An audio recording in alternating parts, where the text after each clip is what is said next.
brothers, strap onto your hats because we have some big information to go about today. It's all about the end campaigns. Campaigns, I say in plural, for Warhammer 40,000. The rumours that were rumouring were saying this, but now it's more or less, well, it has been confirmed in the new White Dwarf Magazine. GW put out a preview article over on the Warhammer community website, but I have actually been sent more information on top of that from the actual White Dwarf Magazine, which we're going to read from today, which we're going to talk about today, because this is massive, massive confirmations. So let's jump in, let's get talking, let's get waffling as we always do, because this, for me, it's bloody massive. So just briefly to catch everyone up what's going on in the Rumourverse. The Rumourverse was saying there's not going to be one set campaign happening at the end of 10th edition. It's going to be multiple campaigns that lead to something, and that something apparently is going to be all revolving around the next edition narrative of 11th, which is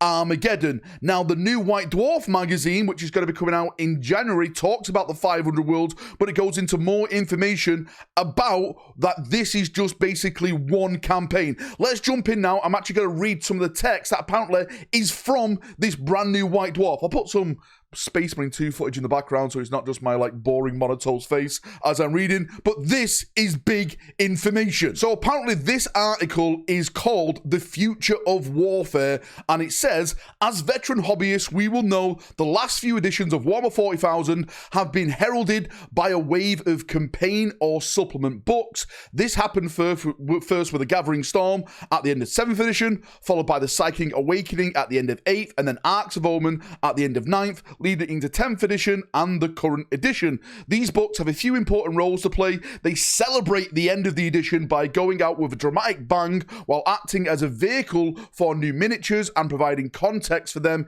in our worlds. It then goes on to say, like, the Arcs of Omen series, for example, followed Abaddon's plan to bring ruination to the Imperium through the deployment of the Arcs of Omen, colossal space hulks that acted as spearheads for his fleets. Their presence, however, masked an even more diabolical plan to recover a number of mysterious artifacts that would give Abaddon access to a weapon of unimaginable power, alongside a galaxy-changing storyline, and it says in brackets, like, spoiler, Caliban's back, sort of. The rules for boarding actions were introduced, and a swathe of new miniatures were released. Chief among them, of course, were Vastor, Commander Farsight, Angron, and Lion L. Johnson. They're basically just going over, like, what they've talked about, you know, previous end editions, and this is where we get the new information now about 500 worlds, which is, it's blowing me away because it confirms the rumours, and it's building up to the rumours that I've been talking about, and it's just getting me excited. It's getting me really bloody excited. Anyway, carrying on, apparently the text states,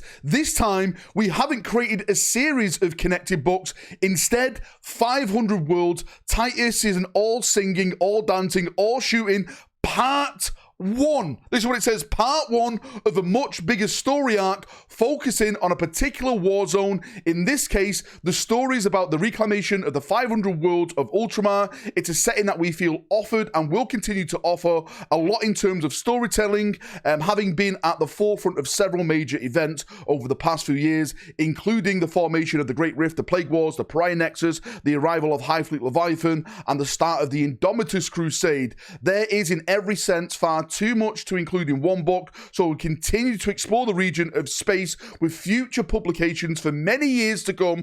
500 Worlds Titus is simply the beginning of this story arc. But then it goes apparently into more detail and says, so how's it going to work? 500 Worlds, Titus, and the running books that follow it over the coming months are all standalone sets with their own unique stories. If you want them all, great. You can set up your battles, yada, yada, yada. Fight campaigns with your gaming groups and stuff like that. Create your own stories in a huge setting that is itself just to speak of the vast galaxy.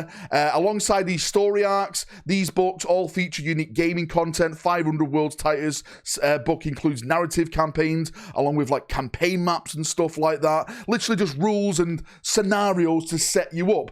But apparently this text goes into detail that the next story that we're going to get is something about the Maelstrom. Again, I haven't got that completely confirmed yet, but the confirmation inside of this White Dwarf is stating there is going to be multiple campaign books that then lead up to the big final narrative campaign, which then bleeds into 11th, and it's the Orcs vs Marines, right? The so-called Blood Angel 11th edition box set that we've been waffling about on this channel now for a couple of bloody years. That's what apparently is going to be happening. So I'm getting hyped. I'm getting more excited all about this. Again, the rumors that I've been hearing, apparently, of course, the 500 Worlds, we've already got that now.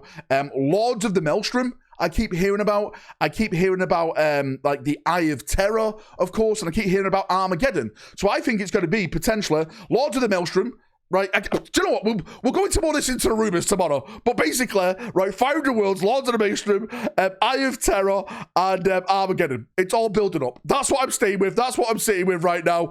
I'm excited. Yes, I'm like a kid in a candy shop, but that's me every single day of the week. But tell me what you think. Does this sound amazing to you? Does this sound awful to you?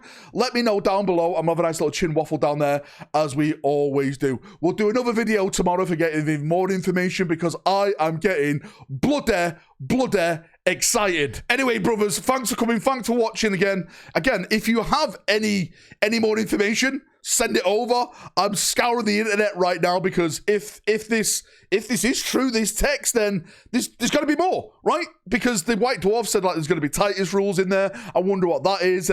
It's looking like it's revolving a lot around boarding actions and stuff like that, which is great, because I've got a lot of boarding action stuff, and boarding actions for me is probably one of the best games that GW have done in a bloody while. It's thematic, it's cool, it's amazing, the terrain looks fantastic. We know there's going to be more, of course, with the Nightbringer coming back, and the Sisters and the Raptors and stuff that got leaked back in September and stuff like that. So there's a lot more stuff that's about to happen around the 500 Worlds, and there's a lot more rules and narrative and themes and stuff like that. Again, as I stated, I'm very bloody excited. I need to go and take a cold shower. Thanks for coming. Thanks for watching, as always. Have a great day, evening, night, wherever you are in the world, and bye-bye, brothers.